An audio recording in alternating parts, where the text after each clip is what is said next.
The Prison PC Prisoner Interactive Learning System delivers television, entertainment, and full desktop computer functionality to prisoners in their classrooms, library, and prison cells. It consists of a number of components which work together to provide a secure, managed solution. Prisoner desktops are categorized into functional realms, allowing staff to define system and service curfews for each realm and to specify what specific software applications are available to those prisoners' screens. All desktop software is made available through secure SOEs, or Standard Operating Environments. Each SOE includes software approved for the relevant realm, and as each desktop boots, it is wiped clean and a fresh SOE is loaded from the server. For example, the protective custody and mainstream realms might include some games, IPTV, and basic numeracy and literacy applications, whereas the education realm would include an office suite and learning management system, but not games.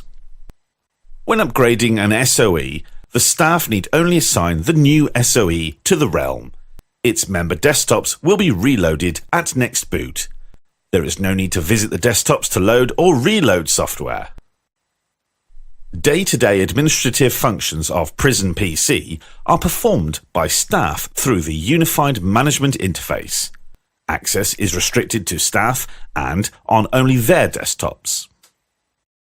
The summary screen provides a quick overview of the health of the system and issues of immediate importance.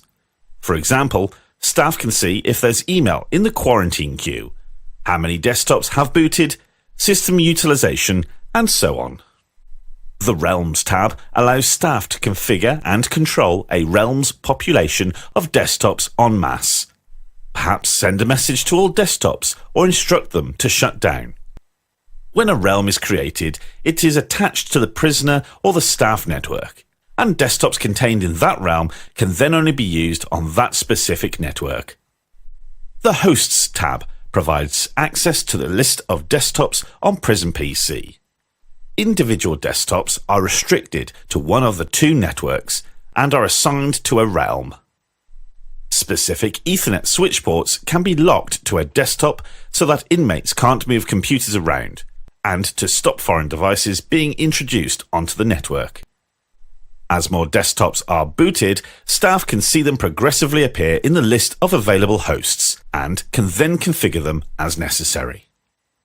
Curfews allow staff to define what hours the desktops or associated services may be used.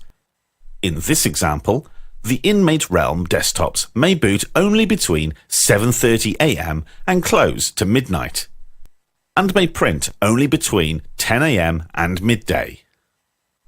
Through the Users and Groups module, staff can reset the inmate's password, browse their documents, access their email, and lock or unlock their account. Within the Web Filtering module, staff can define which web pages the inmates are permitted to access and which subpages of those are restricted. Staff can also restrict pages to specific users or groups. Each inmate has a list of email addresses for those people whom they're permitted to communicate with. In some facilities, this list would mirror the policy for telephone contacts, likely including their partner, lawyer, parents, or children. Prior to delivery to the intended recipient, all email is processed by Prison PC through a set of strict filters.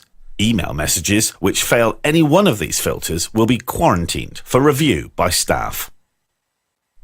In addition to the personal whitelists, all email messages must pass the common filters, including filter keywords, attachment type, email size, and so on.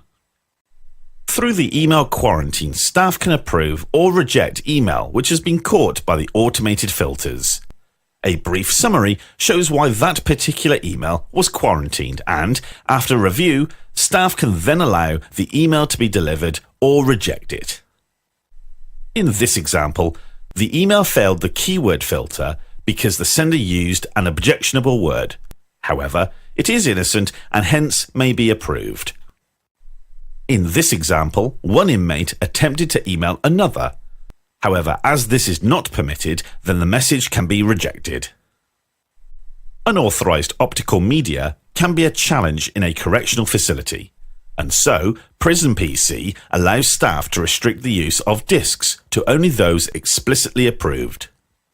For any number of reasons, staff need to be able to watch what an inmate is doing on their assigned desktop in real time, and perhaps clandestinely.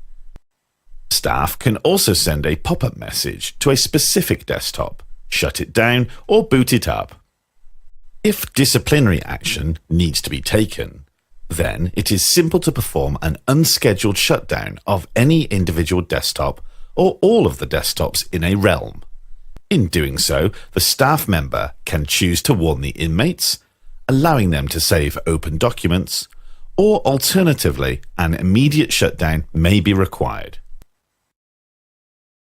Upgrading a single software package on many inmates' desktops would normally be a huge undertaking, requiring many hours of staff effort to retrieve them from the general inmate population, apply the update, and return the computer safely.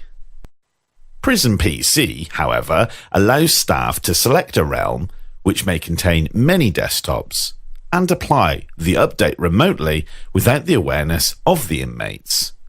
Updates can be reversed just as quickly and efficiently. Prison PC allows inmates to view common free-to-air television channels. Staff can block individual programs which are not permitted by policy. Staff can also cache or record programs for later viewing on the internal channels, along with other video content provided by an education provider or similar. Thank you for your time. We hope this brief overview has been informative. Please contact us for more details, and be sure to click the subscribe button to stay up to date with our latest videos on secure computing and in-cell technologies for correctional facilities.